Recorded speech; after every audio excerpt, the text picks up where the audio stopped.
सरकारी कर्मचारियों के खिलाफ की जाने वाली विभागीय कार्रवाई को लेकर सुप्रीम कोर्ट का बड़ा फैसला। नमस्कार दोस्तों, स्वागत है आप सभी का फिर से एक और ताज़ा अपडेट में।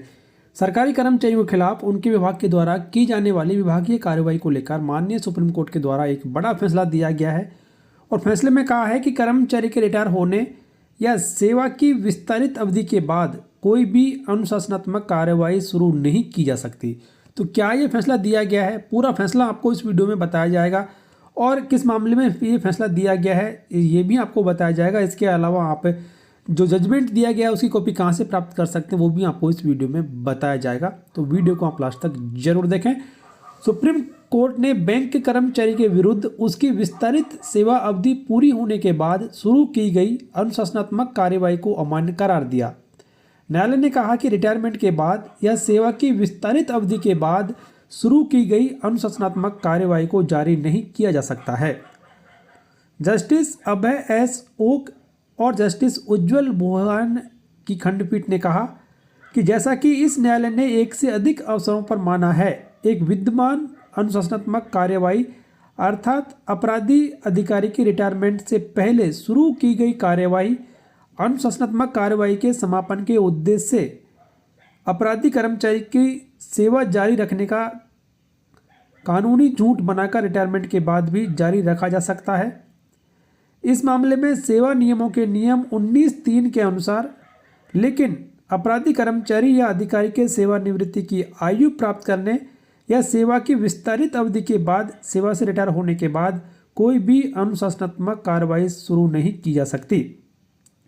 प्रतिवादी कर्मचारी 1973 में क्लर्क टाइपिस्ट के रूप में स्टेट बैंक ऑफ इंडिया में शामिल हुआ और प्रबंधकीय पदों तक पहुंचा।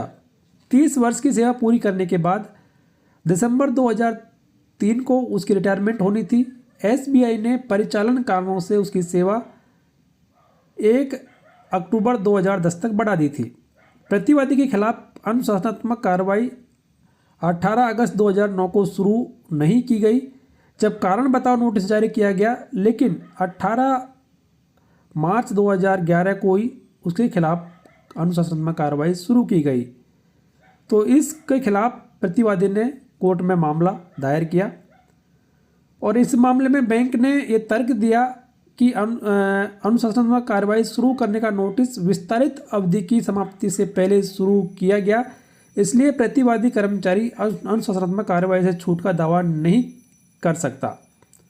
हालांकि प्रतिवादी कर्मचारी ने कार्रवाई को शुरू से ही शून्य बताते हुए चुनौती दी, यह तर्क देते हुए कि यह उसकी रिटायरमेंट की बाद से शुरू की गई। उन्होंने कहा कि स्टेट बैंक ऑफ इंडिया अधिकारी सेवा नियमावली का नियम 19(3) रिटायरमेंट से पहले शुरू की गई अनुशासनात्मक कार्रवाई को जारी रखने की अनुमति देता है, लेकिन यह रिटायरमेंट के बाद कार्रवाई शुरू करने की अनुमति नहीं देता है।